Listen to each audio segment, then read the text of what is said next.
Balcones' first ever year-round bourbon was an inspiration. It all had to work together. A blend of carefully selected ingredients, Texas-sized pot stills, and creative people determined to find the absolute best way to usher a new whiskey along.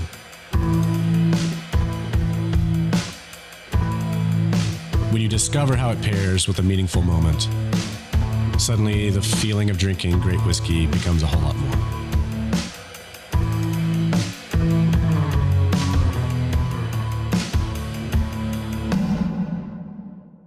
Hey everybody, welcome to this week's episode of Whiskey Neat, spirited conversations with interesting people. I am your host, Kristopher Hart, and I am so nervous about this episode. I no pun intended, I said this in the episode, I don't have another word for it, but I'm giving you a trigger warning this episode.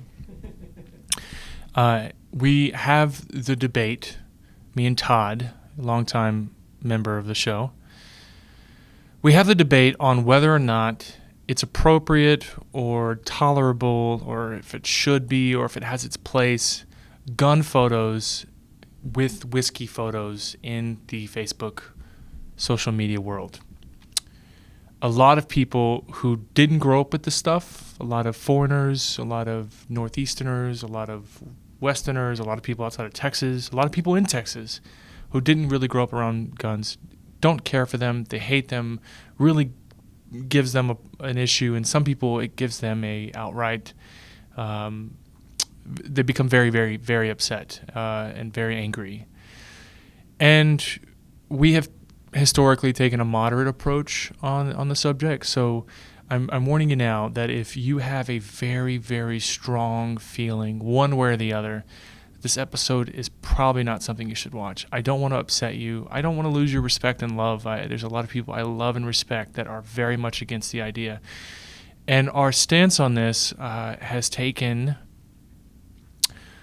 it's upset some people. Like most moderate people, I think they tend to upset both sides equally.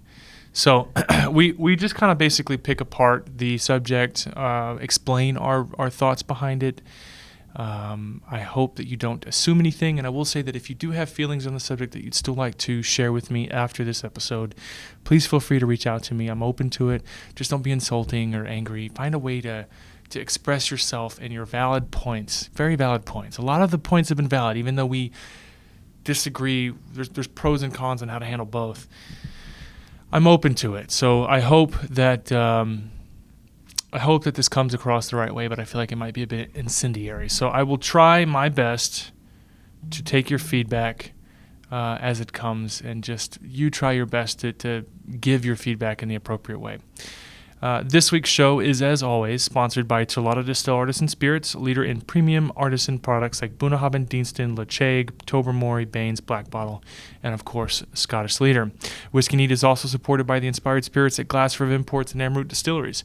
Amrut crafts one of the most award-winning Indian single malts to the exact same standards of Scotch. Amrut Fusion has also received the double gold blind and scored a jaw-dropping 96 points by judges at the Proof Awards. Amrut, I've talked about it in depth. I love Amrut. I cannot get enough of the stuff. They really do a great job.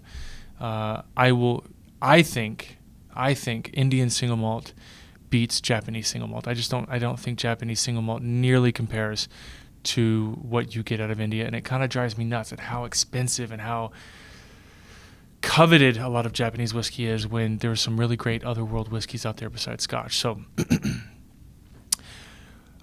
that's it. 2 sponsors for the show. Todd joins us today. We talk through this very controversial subject, and I'll say this: I get people's frustration with it.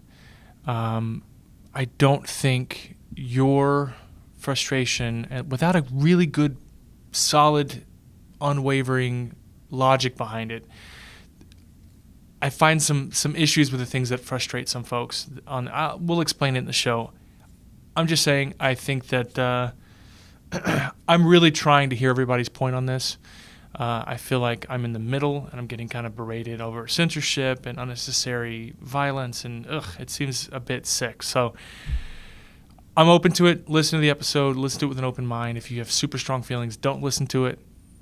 But I'd rather meet with you over drinks and have that discussion. But this is something that arguably plagues the national social media scene. And so here we go. Without further ado, Todd Grube from Houston Bourbon Society, my co-admin / moderator of the group. We try to take a even-keeled approach. We'll see how it's received. Just know that I love you. This is giving me total anxiety. So cheers. See how it goes. Bye.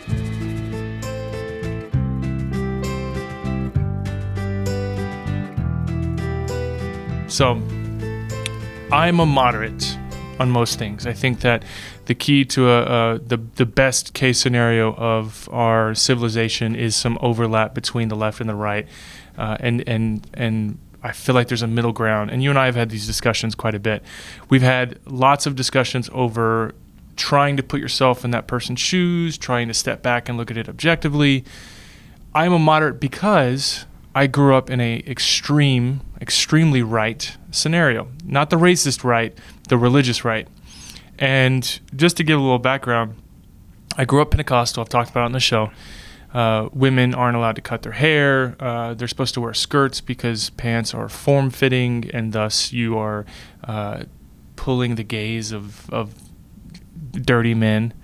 Is that why you always make fun of me for tight shirts? No, because you're is. pulling my gaze. No, that's because you're fat. So, growing up, my aunt, I used to visit my grandmother quite a bit. My grandmother would take me to church every Sunday, so I'd spend weekends with my grandmother.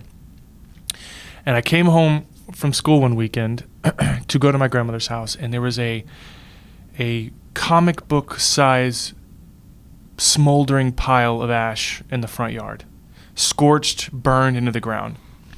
And it didn't click right away, but I walked in, and my aunt was there, my Aunt Ginger, who was the most religious of my family members, had taken all my X-Men comic books and had set them on fire because she felt that they were the devil.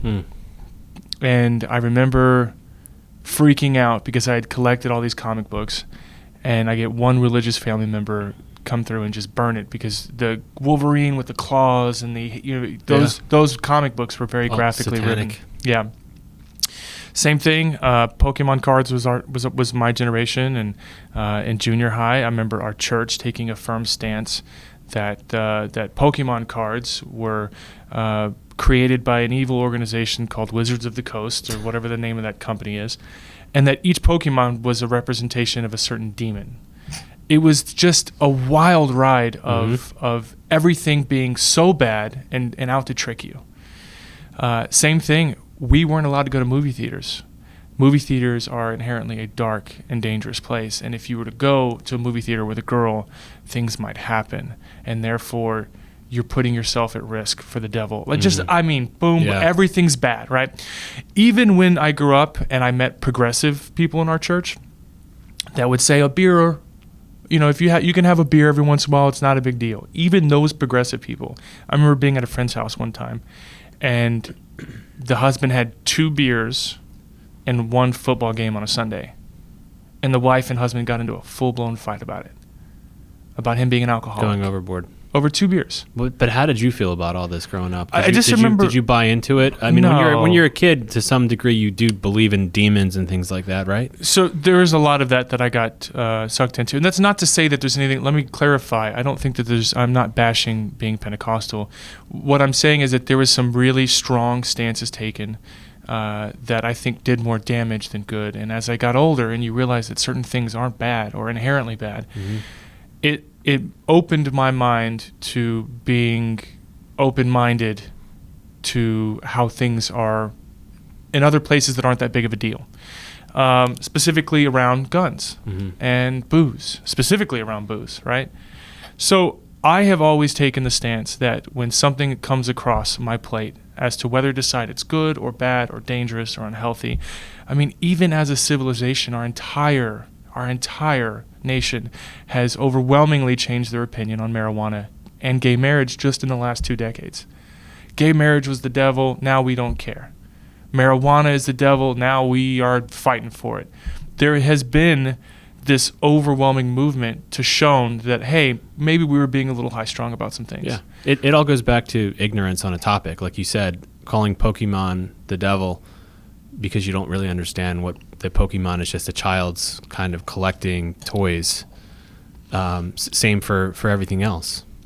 It's something that, as an admin of a group and trying to decide how we want things done, I've learned, or at least I strive to, take both the extreme left on opinion and the extreme right and try to find a middle ground. And sometimes that middle ground disagrees more with one side than the other. And that is where we are today. So I proposed, there's an ongoing thread, and I'll give you a little backstory here for those listening. So many, many moons ago, about a year ago, someone started taking bottle kill photos. Bottle kill photos are common in the Facebook world, where you lay a bottle down after you kill it, you take a picture of it, boom, hey, look, I just finished this bottle. It's kind of a fruitless post when you think about it. It's just saying, hey, look, I killed this delicious bottle.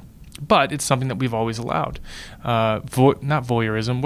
Exhibitionism is an accepted part of the entire Facebook world, right? That's why they allow pictures. Yeah, that's why they allow pictures. So someone started doing bottle kill photos with presumably an empty gun pointed at the bottle, like, hey, I just killed this bottle. And for a while we were somewhat okay with it, though it was a bit cringeworthy. But eventually we started seeing incidents in which someone was... And there were always complaints. Always complaints. Every single photo. Every time. Every single even photo. now. And we would try to quell the masses to get them to calm down and tell them that, it's not technically illegal. They're not being, there's nothing inherently opposed to the idea of a photo of a gun and a bottle in the same photo. However, we started seeing cases of people pointing guns at empty bottles, and behind those guns, sometimes their fingers were on the trigger. Sometimes there was a dog in the background. One time there was a kid not directly behind the bottle, but off to the side. In gun terms, you'd refer to that as downrange. Extremely, extremely dangerous. So we put a stop to that. We do not care, or our next stance as admins of the group is that we don't care about the photos. We don't think they're inherently dangerous as long as you're not pointing a gun at something, whether it's unloaded or not. Or finger on the trigger. Well, finger on the trigger, but even if your finger's on the trigger, we've been deleting those photos as well. Yeah. So now we are starting to see a resurgence of these photos, not the dangerous ones, but photos of really nice, expensive rigs or expensive guns next to bottles. And the question has now been re-risen.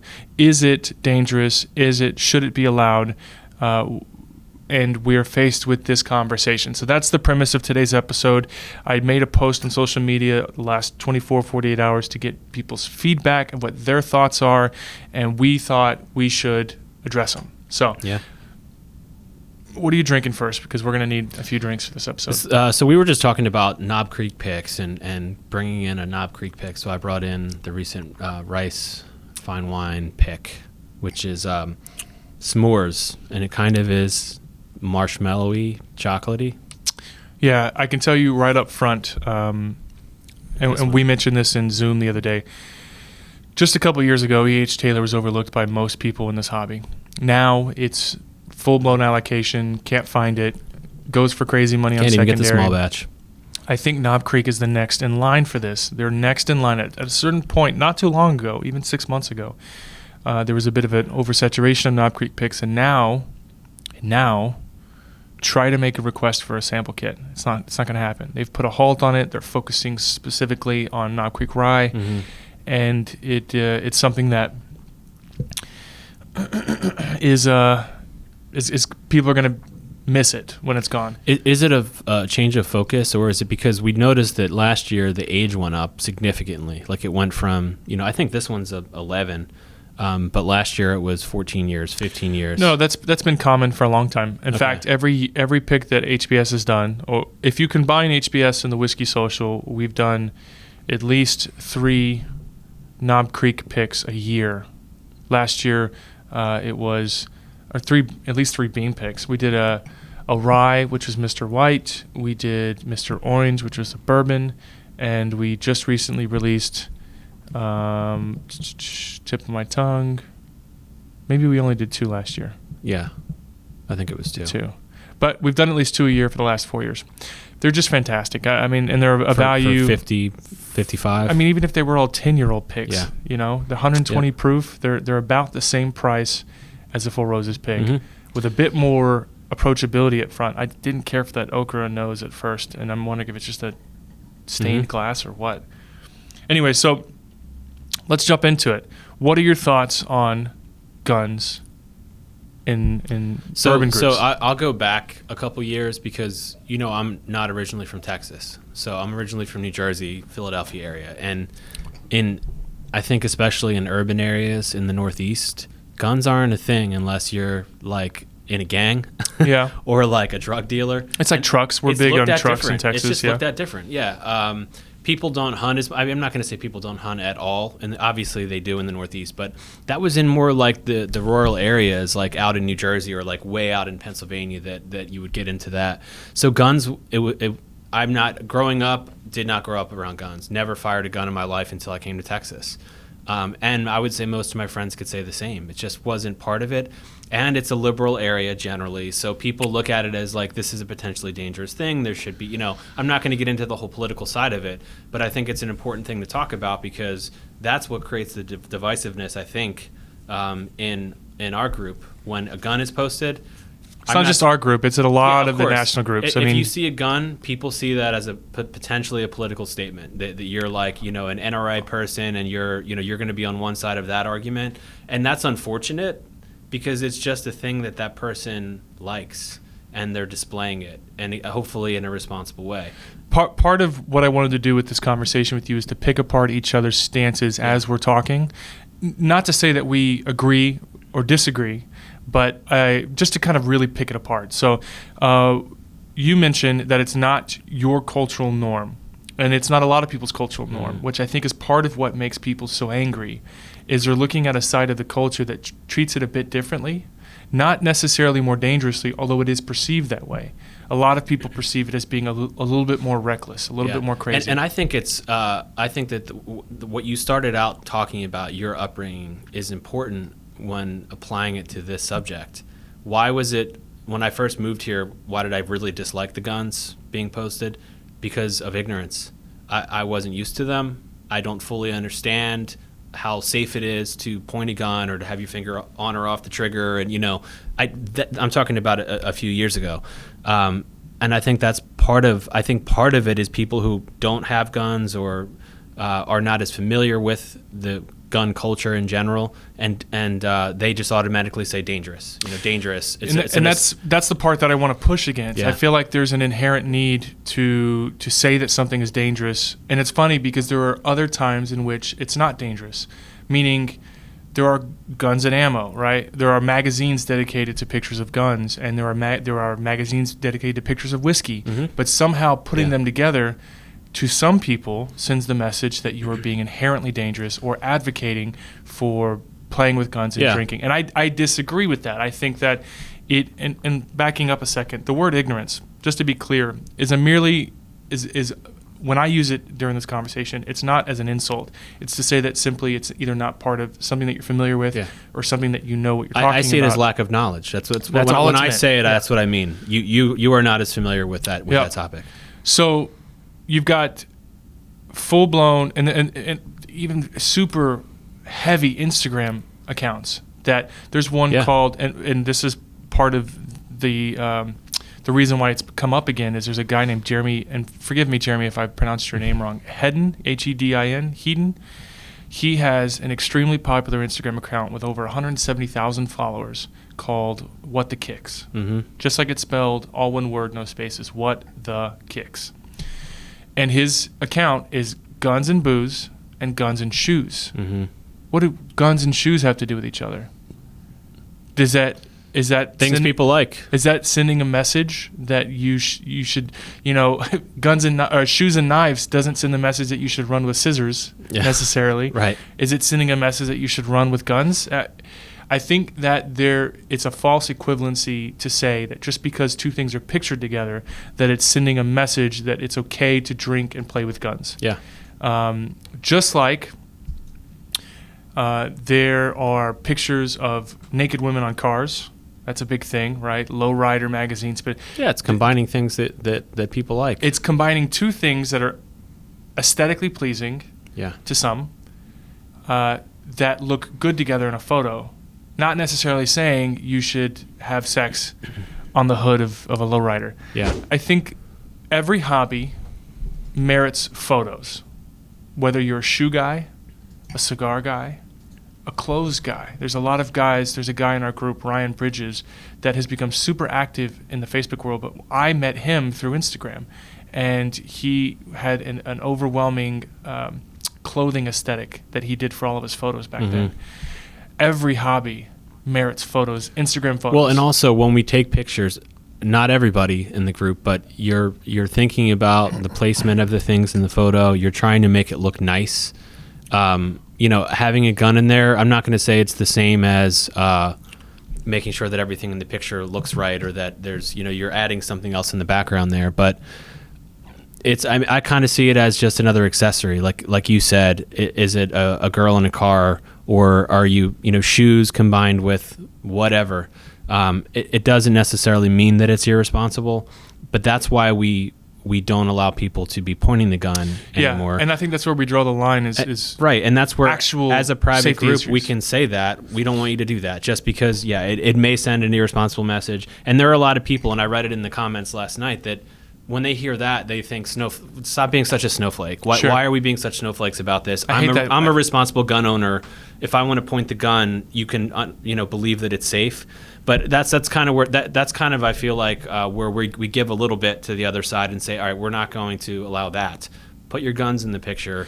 Let's just not point them. Why do we need to do that? Sure. I think there's a middle ground for all. And let me be clear, and I should have prefaced this. I own guns. I'm not posting photos of bottles and guns. I'm not. It's not my thing.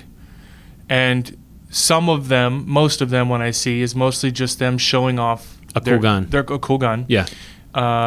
It's not my thing. I wouldn't do it. But also, there's lots of things that I see posted in the group that I don't care for. Yeah. But I don't let it bother me, and that's something we should mention. There are 4 camps in this, unless I can think of another camp. There are the people who do it and love it and support it. That's camp 1. There's people who feel nothing, ambivalent about the whole thing. They don't care. It doesn't bother them. It's not their thing. I'm in that camp. There's the people who have guns and it's not their thing. Yeah. And it doesn't make them angry. It's not their thing. I'm also in that camp a little bit. And then I think I covered that, right? And then the 4th camp is people who hate it so much that it causes them to either rage quit or throw insults or literally to be very aggressive with it. And just because they see a gun in a photo, they start making comments about the masculinity of the poster. Sure. Like, why do you feel the need to show your big gun? Start commenting on their size of their penis. Right. There's been a bunch of those. Yeah.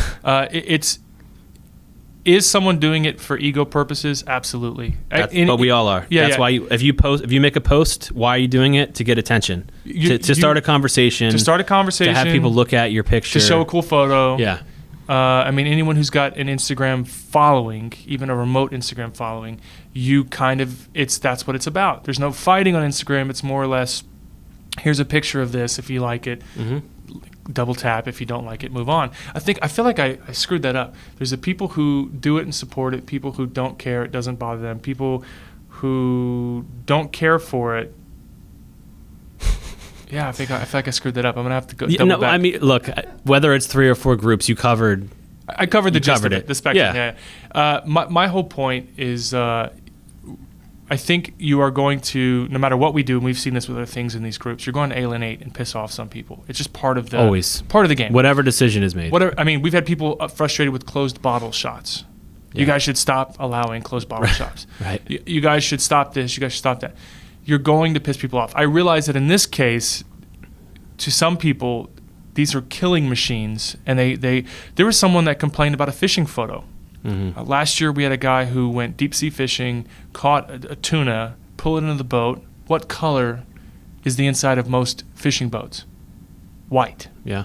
So when you see it covered in blood, there were people who had a genuine issue with us allowing death photos of a fish in the group. Yeah. And we told them, I'm sorry.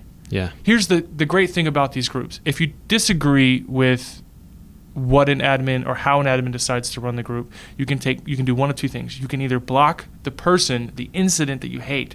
If you've got a person in the group that's posting nonstop photos of guns, you can block that person. You can even snooze that person. And I always think that's the best way to do it, because in a group like ours, we're trying not to impose too many rules, because then it feels But to be clear, we're not restrictive. To be clear, we're not trying to avoid confrontation. Yeah. Someone that I love and respect dearly, who feels very strongly on this, me and him kind of butted heads yesterday because he was so insulting with every one of his responses. And later he sent me an apology.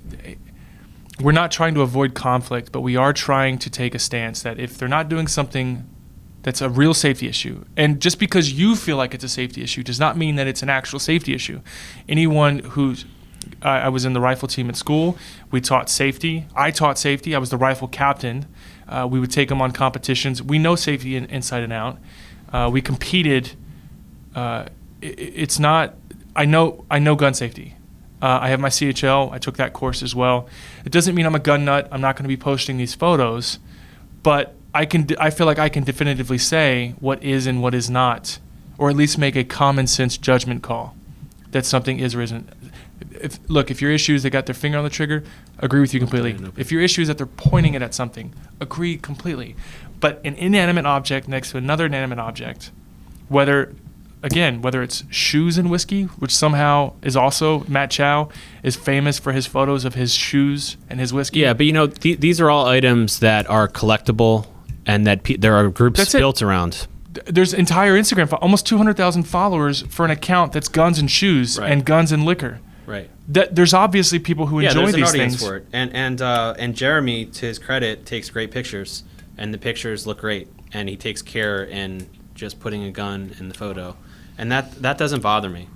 I don't like to get into lots of rules, too many rules. Again, we try to kind of give a little to both sides on an issue that's divisive, and let members filter the rest out themselves, as you said.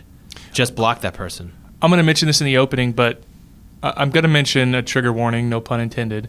I'm also going to mention that if there is something that you have, some part of this episode that you want to respond to, I'm open to it. I've been not rifling through, but I've been fielding messages on this subject for several months now, for over a year now. I'm open to it. Just leave out the insults. That's it. Just let's have a dialogue. I think that someone pointed out, and I'll mention her by name because I love her and I find her an incredible person, and she works in this industry. I hate that she moved to Austin. Adrienne Beard, Hastings. She points out that if it's inherently dangerous, and if I posted photos of guns and booze together, I would lose my job. She works in the middle tier, the distributing tier. I don't agree that that's necessarily the case. There's three things you should ask. Can I get in trouble? Should I get in trouble? And does it matter? Can your job harass you and tell you shouldn't do something? Absolutely. Should they? They're a private company. Yeah. When they legalized weed, my company I work for is an international company. They released a statement that if you are based in one of these states where it's legal, it doesn't matter. Yeah. It's not part of our company policy. Again, it becomes a little political or a divisive item. So you're right. If weed became legal here, would I start putting weed in my pictures because it's something that I like? I would know when I put that there that there are going to be people, maybe not as much as guns, because I think people have kind of loosened their stance generally on weed. But would it cause a reaction? Of course it would. And I think that the people who post the guns, some of them do it for a reaction because they know that there are people out there that are going to react to it. I'm not saying all of them. But let me agree with you on that. But we know that there are some that do that. That is definitely something that some people do. There's some people are trying to poke the bear and trying to upset those because they know that there are people who are upset. A great example of that is Bourbon Info Exchange. Bourbon Info Exchange was an international group with 30,000 members just a couple years ago. And the gun photos became such an issue that the admin of that big group stepped down. and turn it over to someone else. And that someone else loved to F with people and change the name from Bourbon Info Exchange to Bourbon and Guns, previously known as the Bourbon Info Exchange. The point is that there are some people who do that, and if you want to judge that person for purposely trying to poke the bear, totally understand. Is that person being a dick? Absolutely. Do I hate that they're causing us a headache? Absolutely. Yeah. Is it something that just because they're trying to poke the bear that we should shut down unless they're being a bit more flamboyant in their words? Yeah. You know, if someone posted a photo of a gun and said Trump 2020 and F all the rest of you, well, yeah, I was just taking it down. I was just going to bring that up. Somebody posted a Trump mug, which on its own is not a political statement. And I don't want people to hear me say that and say, well, it is. No, look, I don't really fully believe that because, again, that's like posting something that you know is good. That person knew that there were going to be people who pushed back. Sure. It ended up being way harder. The conversation kind of went off the rails. Sure. And that's when we have to pull something. Whatever it was. Was it a gun? Was it a bouquet of flowers that people didn't like? Whatever it is, if it's going to cause a giant argument, that's not what the page is about. Go argue on your own. It's gone. When there's an old saying that one death is a tragedy, a million deaths is a statistic. When we have one person being a jerk in the comments, we delete it. Yeah. And if they insist, we ban them. Yeah. But when the entire comment section of a post gets out of hand, 40 people breaking a rule, I'll turn off comments and say, hey, look, your post isn't inherently the wrong thing, but the comment section is so out of control, we're just going to shut this down. Right. I don't think, yes, I think that it is a political statement to post it, but that doesn't mean our rule in HBS is no political arguments, no political debates. Yeah. If you're wearing a Trump shirt or if you're wearing an Obama shirt, if anyone decided to crap on you for wearing an Obama shirt, same thing. Delete it. Yeah. Delete the comment. Tell them to keep the comment. Just because something might inspire a feeling in you does not give you the right to speak up and be ugly. It's as simple as that, whether it's a gun photo or it's a political photo. If he was looking at the camera. Yeah, I'm looking right at the camera so everyone hears me. He's not messing around. Wade went to a Trump rally, and you couldn't tell it was a Trump rally, but everyone kind of knew because everyone knew that he was in town. Trump, it was like a Toyota Center event or something, and all he did was post a photo of the booze he snuck in and didn't make any other political commentary, and the comments blew up. Just because something inspires a feeling in you to be outraged or to be angry or to trigger you does not mean that it's okay for you. It is not a license to just be ugly, to be vindictive, to be well, I try not to cuss because Jack's not here. Try not to be incendiary. It's not a right for that. That's as simple as that. If you see something you don't like, you can either leave the group or learn to tolerate each other. Yeah. Even in society. Right? So imagine if you expanded HBS to 330 million people in a country shaped like, Florida looks like a wang. And, America is essentially a Facebook group. We are a society, Houston Bourbon Society. There are people that have different feelings than you, that operate in different lanes than you. The problem is that when you look through a feed, you're exposed the Instagram accounts, right? If I'm not into guns and they offend me and they trigger me, I'm not going to follow that Instagram account. I can remove it from my feed. In a Facebook group, it's like people are afraid to simply block each other or to snooze or unfollow each other because why? I think some people, and it's in the minority. Imagine quitting Instagram just because of one account as opposed to just unfollowing that account. And we've had people quit HBS over disagreements on deleting their post. Even when we send them a nice message, sure, we appreciate you contributing, furious, but this is something we can't allow. People have to realize that the group is America. It's going to have different points of view, different walks of life, and the group is not going to enforce rules based on your political stance. That's it.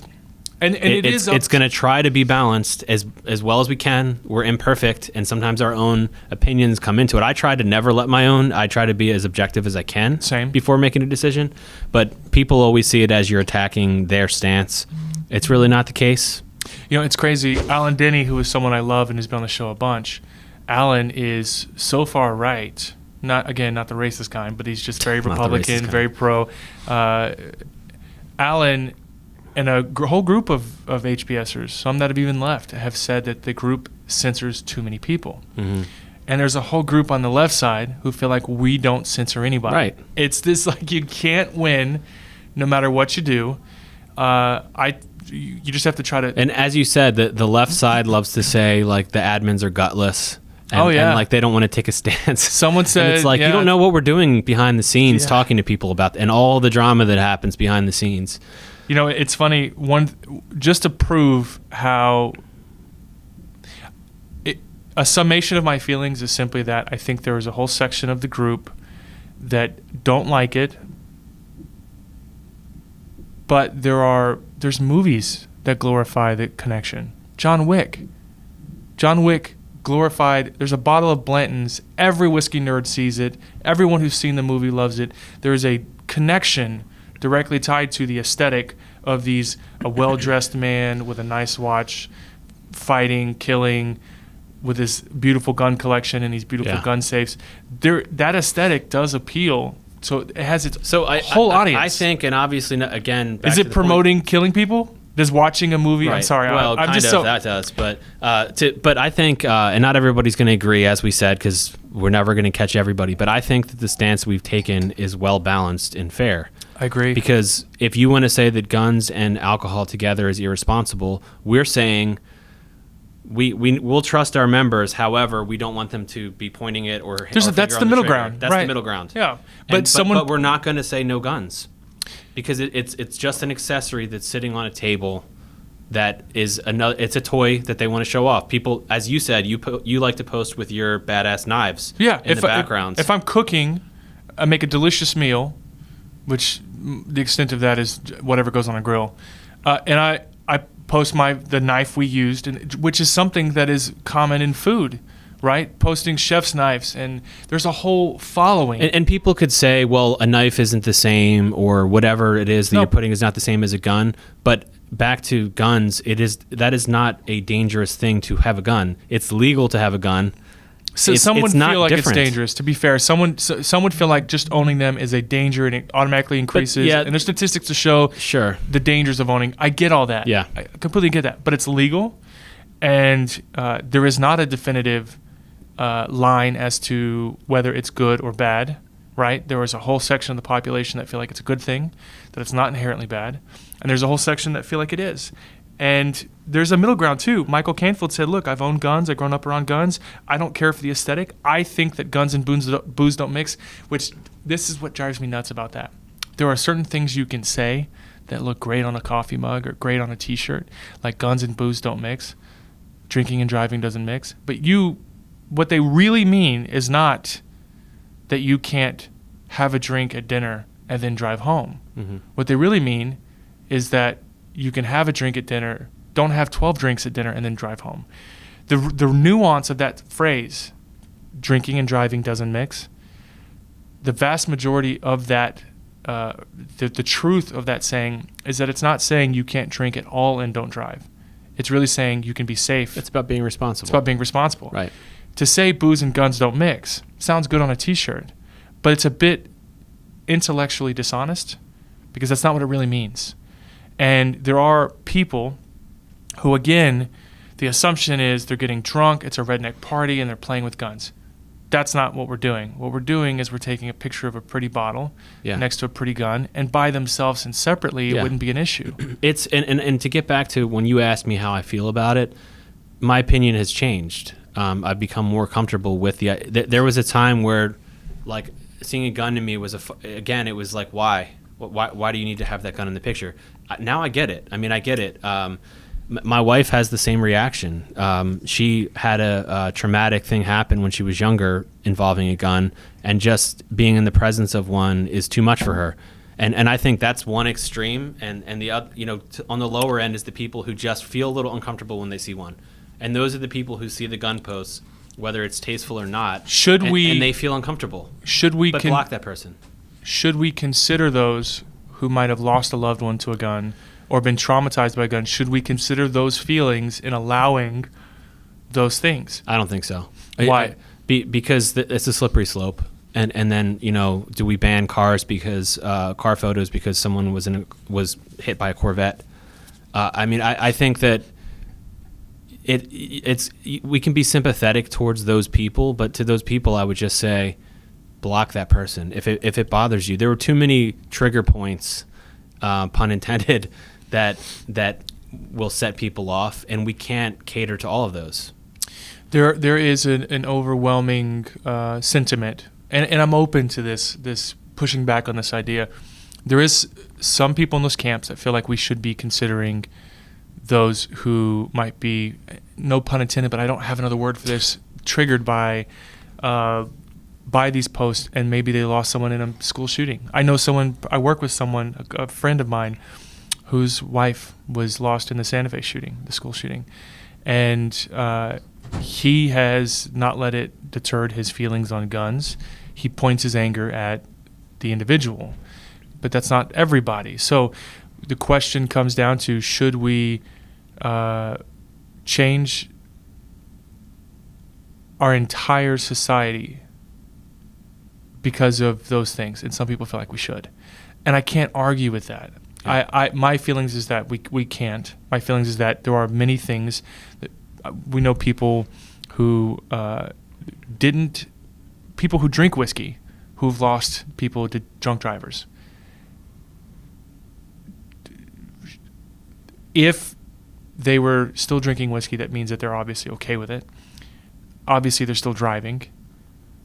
But the only way I would consider their feelings there is if somebody was being irresponsible, right? If they were in their car taking photos of themselves, doing a bottle chug. Putting themselves in a situation that could cause a tragedy like the one that has affected that person. That I agree with. Yeah. The person who's got a gun pointed at something and their finger on or off the trigger, doesn't matter, but the fact that they're pointing a gun at something and there's a dog in the background or a kid off to the side, that is inherently dangerous.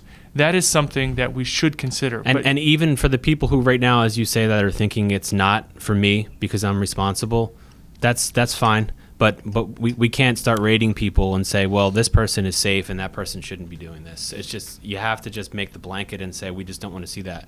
It's just like, if somebody's parents were stabbed, that doesn't mean we can't show knives. But don't show your knife over your wrist, or to somebody's neck. Yeah, if somebody had posted a joke, even a joking photo with a knife to someone's neck. Yeah, that's even husband and wife, right? That might trigger someone for domestic abuse. Yeah, and it's inherently dangerous. Well, and so also, we delete it. And running the group, I don't want to be the government. Again, I don't like to have too many rules or to tell people what to do or how to behave. But I also don't want to be responsible if we just start allowing everything, that a gun goes off or somebody's hurt. And it's because they saw everybody doing it all the time, and they thought, I'm going to do it, and a finger slipped. So I'll be honest about something that happened a couple years ago. So I knew it was fake, and I was in a real weird position as an admin. But about 3 years ago, a local distillery filled a bottle of whiskey with tea and sealed it, and jokingly posted a photo or a video in HBS of them chugging the entire bottle, and people being like, "Oh my God, he chugged the whole bottle," and then another person videotaped a couple of videos. Yeah, let me guess, an actual bottle.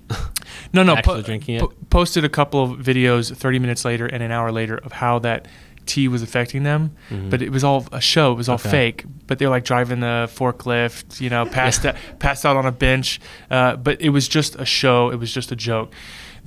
I was in a weird spot because I didn't feel like I could control what a distillery does. It's none of my business. They're not really breaking the law. I know it's just a joke, but I also agreed not to expose the joke.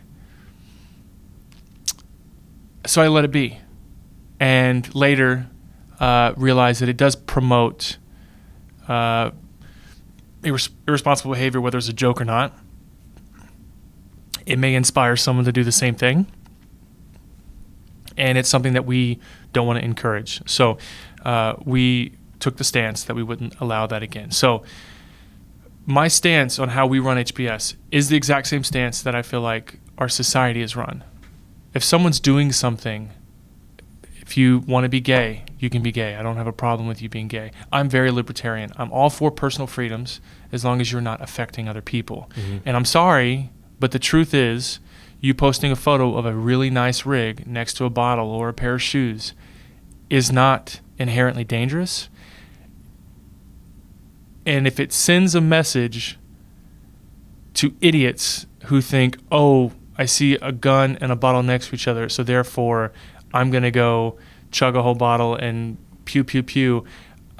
That's not my responsibility. That's on that idiot. But remember that some of those people, some people are idiots, actually idiots. But I think most of them are people who, like I said, my initial reaction is just a little bit of discomfort. Sure. Oh, no, and that's every time I see it, it's cringe because I realize that all they're doing is it's a flex. That's all it is. It's just as cringy when I see someone pose in front of their car.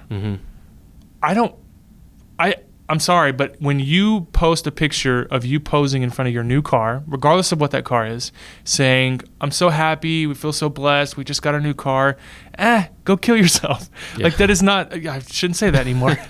Scratch that out.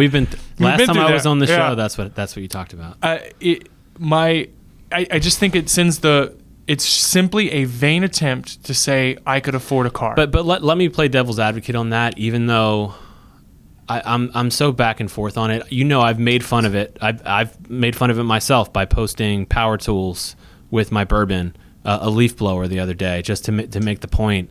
But it's making both points. It shows a little bit that it's kind of silly, but also everything we do is a flex.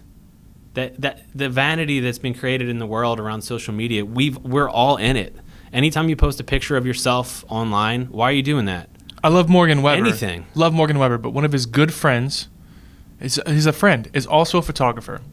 So when he invites his friend on these Kentucky trips or these hunting trips, what does the photographer do? Yeah, he takes photos. Awesome pictures of them. And Morgan catches a ton of flack for bringing around a photographer everywhere he goes. I get it. I get that if that's your thing. If I'm guilty of it, I've flown private a couple times. Yeah. Every time, there's going to be a photo. I'm sorry. It's fun. It's silly. Before you do the show, you have your makeup team work on you. Yeah, they don't do a very good job. Yeah. There's even in doing a show in which I'm the focus and making a cartoon character that looks like me, there's a bit of vanity there. Anytime you put yourself out there as a brand or an image, it's marketing. It's marketing. Yeah. I caught so much shit. Sorry. Third segment? Fourth segment? Third? You got it. I've caught so much flack for Whiskey Pete and putting him on bottles and selling merchandise with his name on it as being a vain thing, but that's the brand of the Whiskey Social. That's the brand of our festival. Yeah, when it comes to business, to me, I'm not going to say there's no vanity, but it's different. But it is different. You're building a brand that is something that you're supposed to do. It's what everyone does. Coca-Cola is famous. Do you know that Coca-Cola is single-handedly responsible for what we think Santa Claus looks like? That's not what he looked like until the early 1900s when Coca-Cola came out with that branding. And it's been an ongoing thing with the white polar bears and Santa Claus and all these things for literally 100 years. There is nothing inherently wrong with branding your business. There's also nothing inherently wrong with being part of the social media zeitgeist. To take pictures of yourself. I get that selfies get annoying. I get that duck lips get annoying. I get that seeing guns can get annoying. It's not your bag. Yeah. But just because it's not your bag, and this is the most important part of this show, just because it's not your thing doesn't mean that I have to shut it down. And me choosing to leave people alone and let them enjoy their thing when they're not being dangerous is not me choosing to avoid conflict or me being a weak leader. There are many things we've put our foot down on and burned a lot of bridges just saying, this is wrong, we're not doing this. But there is an audience for trucks. Yeah. There's an audience for shoes, not my audience. It's something that people enjoy, and I'm sorry, but my feelings are I shouldn't force someone to not express themselves. Even if you're like, well, it's not really about bourbon. Doesn't matter. They've got bourbon in the photo. We talk about fried chicken. We've brought lots of. It's not just the bourbon page. It's things that people enjoy, as long as it's not off on a complete tangent and absolutely no connection at all. The guns thing for me. If I was more into guns and I had a really cool one, I probably would post it. And even though I in my head I'm on the opposite side of it where I really don't care. But I might, because I'm thinking about myself. I mean, people are probably tired of seeing my posts. I try to take a nice picture. I try to add elements to it and make it look good. If I had a gun, I'd probably do that. I probably would. I mean, I do have a gun, but if I had a really cool gun, would I post it? Maybe. You've taken photos of your bike. Right. You've become someone who rides bikes around town. Right. And I want the picture to look cool, and I show the bike with my sneakers. If you put a bike in a bottle, yeah, there'd be an aesthetic to that. There'd be someone who appreciated the photo. Yeah. Does it make sense? Does it say that you should drive around with a bottle in one hand, riding your bicycle? No, it doesn't say that at all. Yeah. What it says is here are two things that are worth looking at as an aesthetic, as magazines are made famous by what? Yeah. The photos in them. And you make connections through those pictures. Not everybody may like the gun in the picture, but what happens in the comments, generally other people say, like, that's badass. So you're making connections that way. And to me, it's okay, because some people say it has no business on a bourbon page, or what is this going to be, the guns and bourbon page? That's taking a huge jump. If we get one or two a day in hundreds of posts, is it really a problem? If anything that we feel like is a gray area becomes like the thing, that's when we're like, all right, let's slow down with this type of post. But that hasn't happened. Right now, there's a little resurgence again, because there's somebody who has a Instagram page around that, and the pictures are cool. So other people are starting to do it. I'll be honest with you. It's just another trend that's going to go up and down over time. I don't care for the photos in general. It's not something and most of the time it's a bit of a cringe, a bit of a personal judgment that I make. However, I started following them on Instagram. The premise of that, the precedent set on that account on Instagram is this aesthetic. And knowing that changes my feelings on it. Yeah. Meaning that if it's a posed Instagram doctored photo to look great, to turn up the saturation, like it's an actual photo shoot, I like that. When it's some tater in HBS posting something just next to their gun on their whatever, just there's a bit more judgment there, because it feels like that person is really just trying to show off. Let me address that real quick. So we had a virtual happy hour last night, and Andrew O brought that point up. He said, if it's a crappy picture and it's a crappy gun, why are we allowing that? And my comment was, well, people drink crappy bourbon, and we're trying not to judge them on it. That's a perfect example. They have as much of a right to post it. Yeah. It doesn't have to be. Everyone doesn't need to be a great photographer or have great bourbon or a great gun in the picture. If that's what they want to show, that's what they show. I peeped in on that Zoom meeting, and Andrew also specifically told Ryan Hallbrook that it's okay that you don't have a great collection or anything like super crazy. Just drink what you like. Right. So you can have that logic and line of thought with bourbon, but the same exact individual, Andrew, who I love, didn't care for that. And the gun photo he was talking about is complete garbage. It's a pistol wrapped in dollar bills, like it's got a paint job on it. It's all dollar bills with a crappy knife poked through the trigger hole. I agree, it's a garbage photo, but I don't even remember the guy's name. And you know what I just did? He's gonna remember your name. I just kept scrolling. Yeah, I didn't let it bother me. Yeah, exactly. And that's my whole point, is you have the power. Yeah, you can it's totally just like storm normal out of Facebook. HBS. It's just like normal Facebook. I have all my friends, and relatives that looking at their political stances and the dumb things that they say. Oh my God. Just keep moving. Try not to engage. That's something I struggle with. I officially don't get into heated online debates.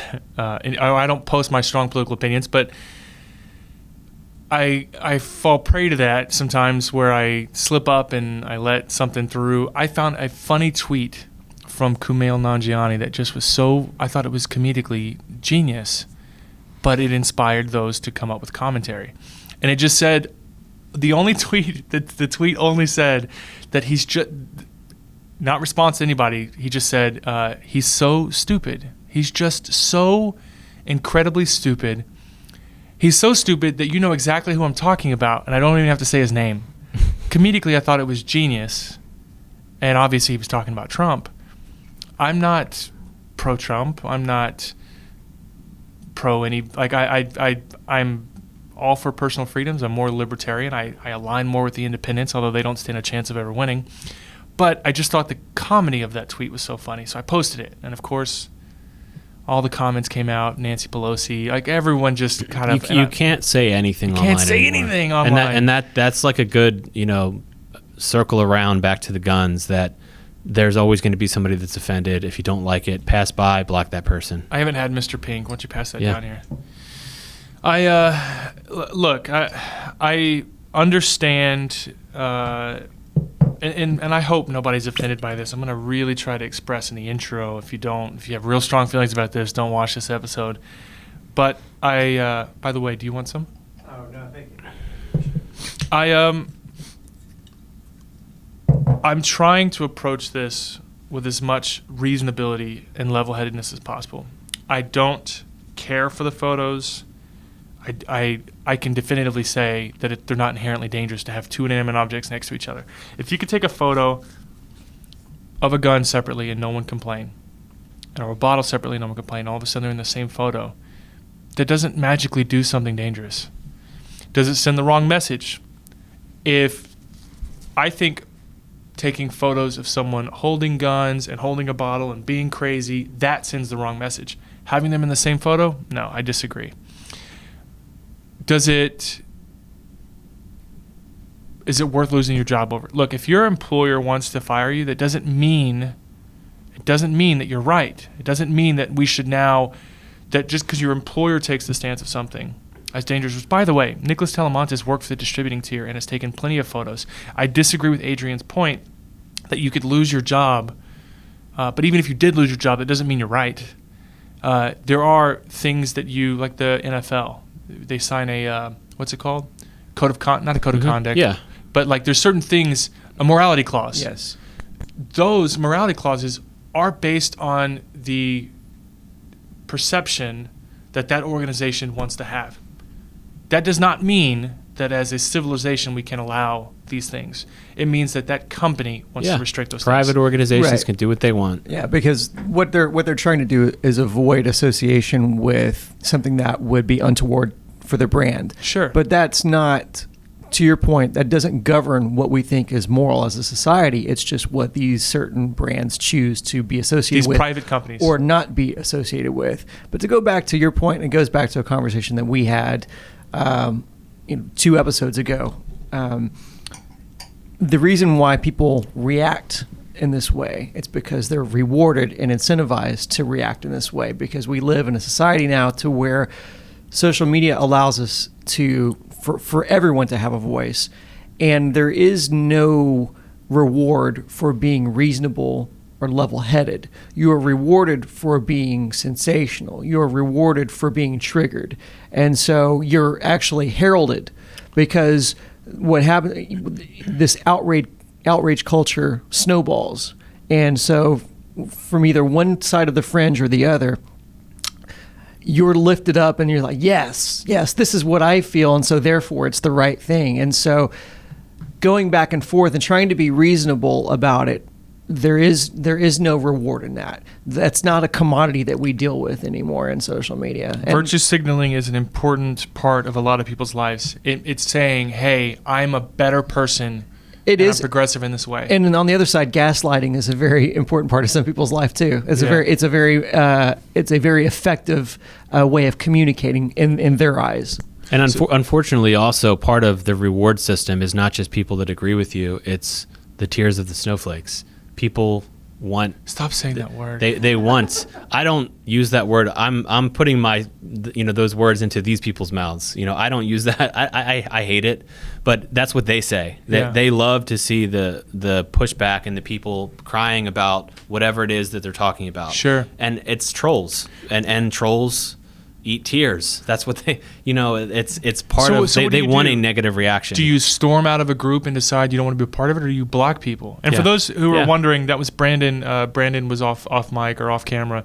I love the idea of him contributing to the podcast as we go. There's a famous Stephen Fry quote that says, "It's now very common to hear people say that I'm rather offended by that, as if that gives them some certain rights. It's actually nothing more than a wine. And it's something I've always loved. When it comes to comedy, when it comes to anything, being offended and projecting your offendedness, you choose. It's a complete choice to be offended by something.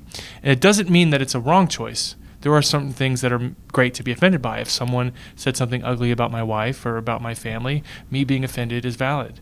And that's to say that there are plenty of times that being offended is valid, but there are also plenty of times that being offended is not valid. Yeah. And it's even less valid that we should now project your offensiveness over an entire population so that you're happy.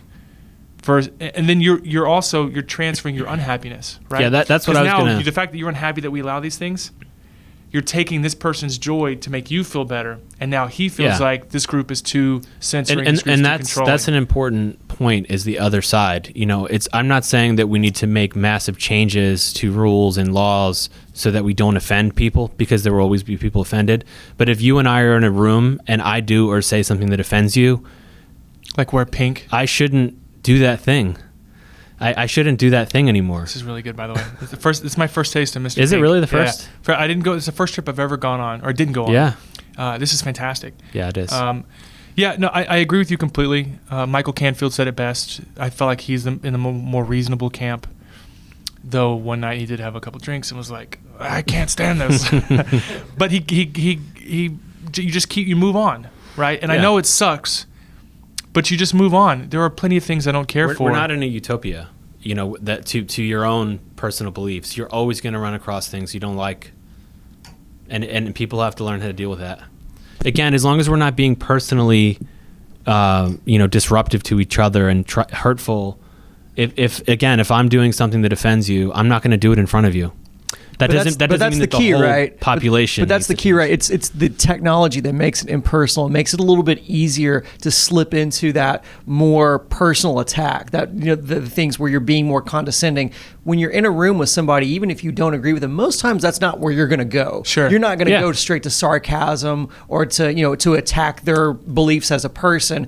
You're going to do what it takes to find middle ground so you don't feel uncomfortable. And with one that's another. the danger of social media. Through all the politics that have really made social media much, much worse in the last few years.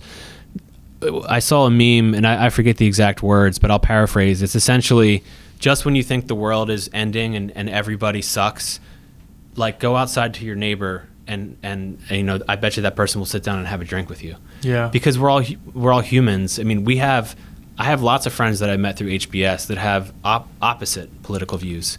We get along fine. But once you get online, that's when everything starts to become written words that are interpreted. People, again, get hardcore and they want to be badasses, and everything changes. And in person, you're not going to do that. There's a whole section of my personal feed that allows me to judge some of my Facebook friends immediately based off the nonsense that they post.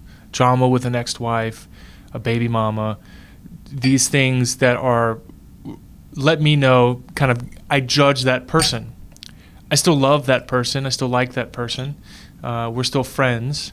But when I see those things, when you put yourself out there on social media, things are going to cause people to judge you. I am sure there have been plenty of things that have inspired judgment on my part. But I'm not going to enforce or hate or... most of the time with these political posts, I just avoid altogether, even though I have my own thoughts. I'm not going to force that on you. And I don't think, I feel like we're beating a dead horse. You can keep scrolling. You can block those people yourself so that you clean up the feed of that group for you, right? Where you remove the people that you have assessed a judgment on. You can block those people, and that way the goods and bads of that group have now been shaped to your personal world, your personal preference. I can delete this person, delete that person, all of a sudden this group is more fun for me. Mm-hmm. Do that. Or you can rage quit the group and talk trash everywhere else. Or make digs every time the person posts. What are you doing? You're making... it's like I said, imagine quitting Instagram instead of just unfollowing a specific person. Well, that's what you do. When I have my Instagram feed come up and I hate seeing these photos, unfollow that person. Right. What are we doing? Or mute or whatever. There's a lot of tools where you can stop seeing their content without unfriending them or whatever the case is. Can I tell you what for me what personally works. And sometimes, I mean, it's not even intentional. How long ago did you unfollow me? Is that what you're about to say? No, I actually saw that conversation about this whole conversation. I saw that thread unfold, so that's why I'm very interested in this conversation today. But just from what I've had to do as a reformed social media arguer, debater, or whatever you want to call it, what works for me is, like, sometimes I am, inspired or triggered or whatever you want to say to write a response, and then I delete it.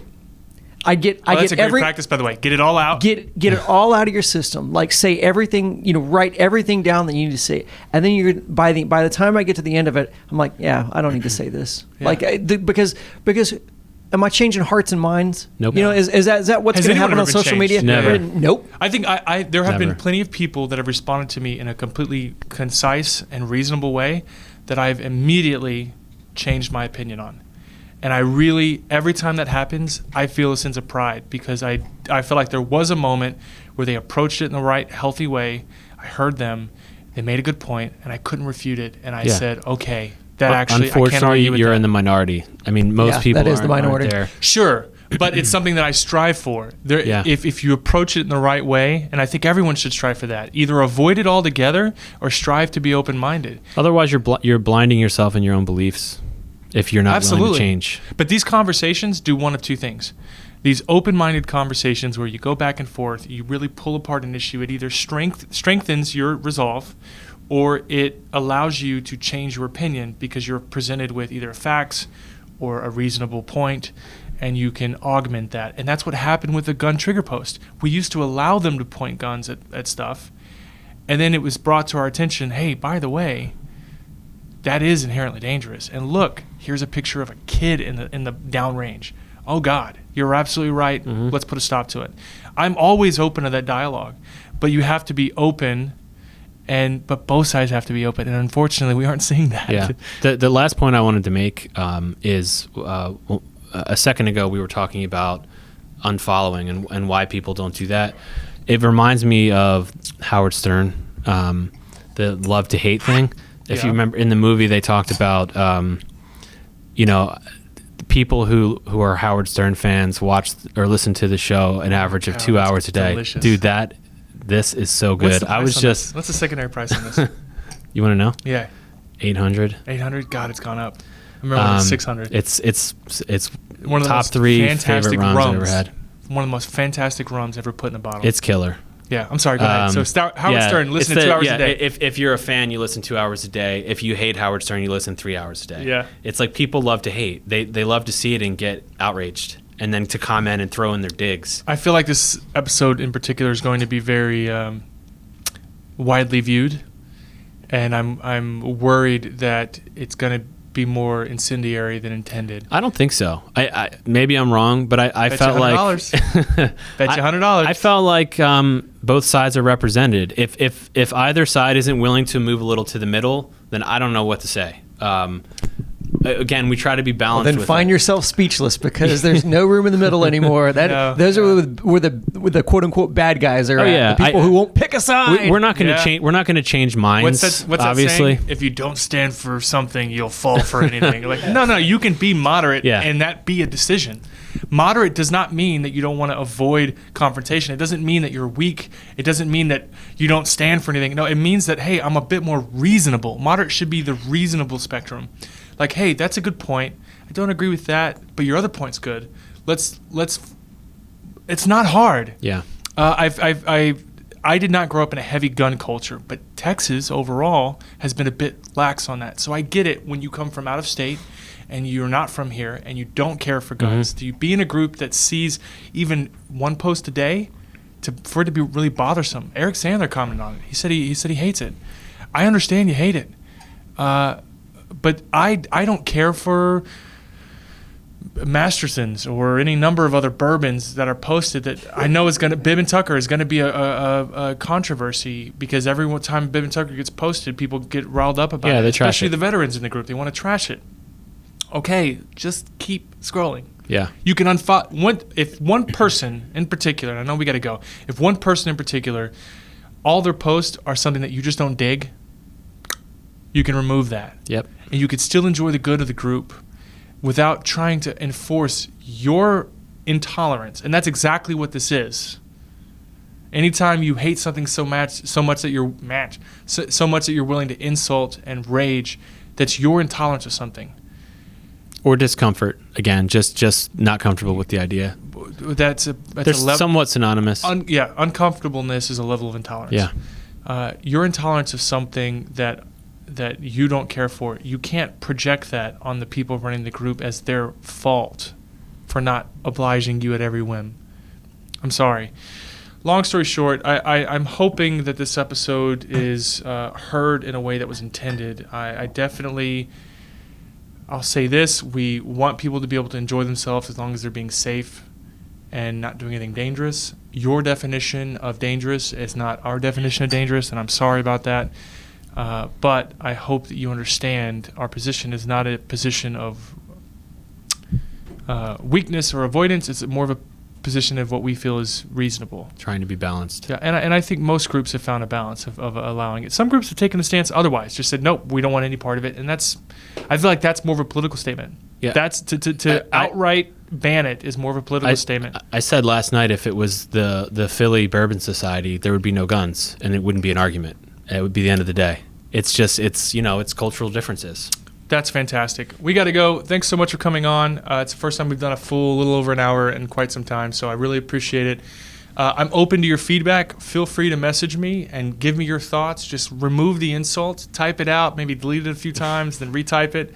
I'm willing to address any valid points in the next episode. Thanks for coming, Todd. Yeah, cheers.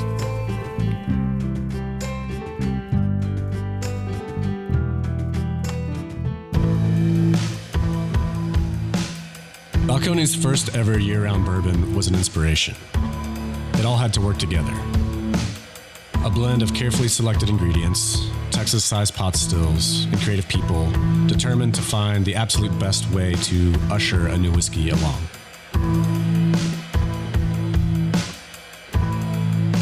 When you discover how it pairs with a meaningful moment, suddenly the feeling of drinking great whiskey becomes a whole lot more.